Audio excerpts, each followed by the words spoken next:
स्वागतम। आज आमे भगवत गीतार गोटे बहुत माने गुरुत्वपूर्ण मुहूर्त को नहीं टिके गभीर आलोचना करिबा। हाँ, से कुरुक्षेत्र युद्ध भूमिर दृश्य। एक्जाक्टली। दुई सेना मुहामुही और अर्जुन से श्रीकृष्ण को कहउचंती रथटा को ठीक मझी को नेबा पाए। अच्छा, आम पाखरे अछि से प्रथम अध्यायर 26तम श्लोक तार अनुवाद आउ किछि व्याख्या। तो आमर लक्ष्य हेउछि सेतेबेले अर्जुनक मन भितरे प्रकृतरे कोन चलीथिला सेटा को टिके बुझिबा। हाँ, एटा बहुत महत्वपूर्ण। तो श्लोक 1.6 रे माने कुहा जाइछि जे अर्जुन सेठी काहा काहा को देखुचंती। निजर पितृतुल्य व्यक्ति पितामह भीष्म, आचार्य द्रोण, मामू भाई माने निजर भाई जेमति दुर्योधन। हाँ, पुओ नाती सांगसाथी श्वशुर एवं आहुरी किते शुभचिंतक। एटा तो खाली गोटे शत्रु सेना नुहे ना ना आदौ नुहे।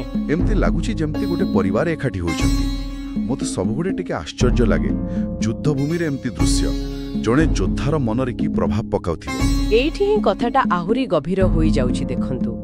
एटा खाली किछि संपर्कीयंकर तालिका नुहे। अच्छा, एहा अर्जुनंक पई गोटे आईना भଳି जोठी युद्धर जेते बड़ बड़ कथा धर्म राज्य न्याय सबू जेमिति फिका पड़ी जाउची। हाँ, व्यक्तिगत स्नेह ममता संपर्कर भावना तले कोठी ना कोठी चापी होई जाउची। युद्धटा माने हठात बहुत बेसी व्यक्तिगत लागुची तांकू। अच्छा, तबे एइटा कोन से मोह जहा विषय सबु बेले कुहा जाए, किंतु मो मनरे प्रश्न आसे जणे एते बड़ योद्धा महान योद्धा अर्जुन जे एते बड़ लड़ाई पई प्रस्तुत होई आसीचंती से एमिति भाव विवळ होई पडुचंती काहे की? हाँ, आपण ठीक धरिचंती। एहा ही मोह। देखंतु मोह केवल स्नेह बा ममता नुहे। एहा एमिति एक आसक्ति जहा हमर विवेक को हमर कर्तव्य बोध को माने घोड़ेई पकेई पारे। आपण ठीक कहले, जने क्षेत्रीय योद्धा हिसाब रे तांकु तो निर्लिप्त रही कर्तव्य करिबा कथा।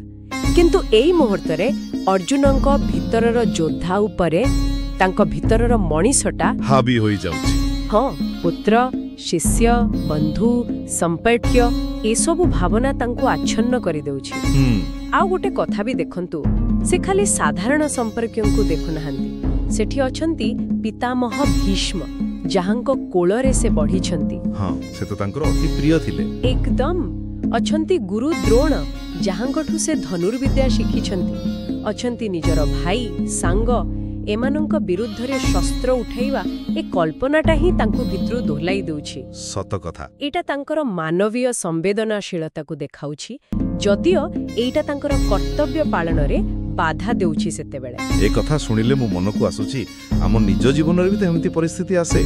हुए तो एते बड़ नाटकीय नुहे, किंतु हाँ आसे जेतेबेले निजर कर्तव्य करिबा को जाई हुए तो निज लोकंक भावना को आघात देबा को पड़े किंबा किछि कष्ट निष्पत्ति नेबा को पड़े।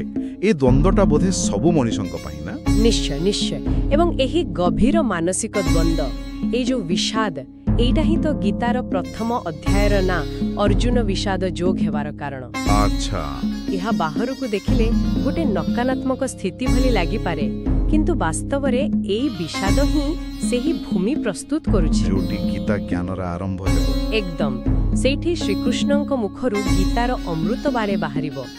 एही मोह आउ करुणा जोगु ही अर्जुन आगकु जाई श्लोक 1.27 रे एते दुखित और करुणा रे पूर्ण होई जिवे जे से कहिबे मु गांडीव धनु तळे रखी देबी। हां, सेठु तो आरंभ।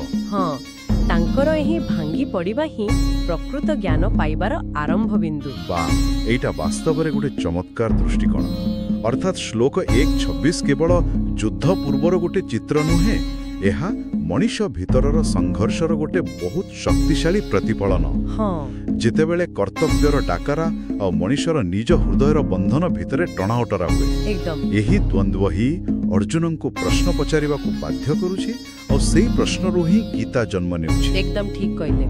आउ एही पूरा आलोचनाटा माने हमकु गोटे गभीर चिंता पाखरे छाड़ी जाउछि। कोन सेटा? जेतेबेले आम निज जीवन रे आम धर्म बा कर्तव्य पालन करिबार आवश्यकता आम व्यक्तिगत संपर्क किंबा गभीर भावना सहित सीधा संघर्ष को आसे, सेतेबेले से परिस्थिति को सामना करिबार सठिक बाट कौन होई पारे?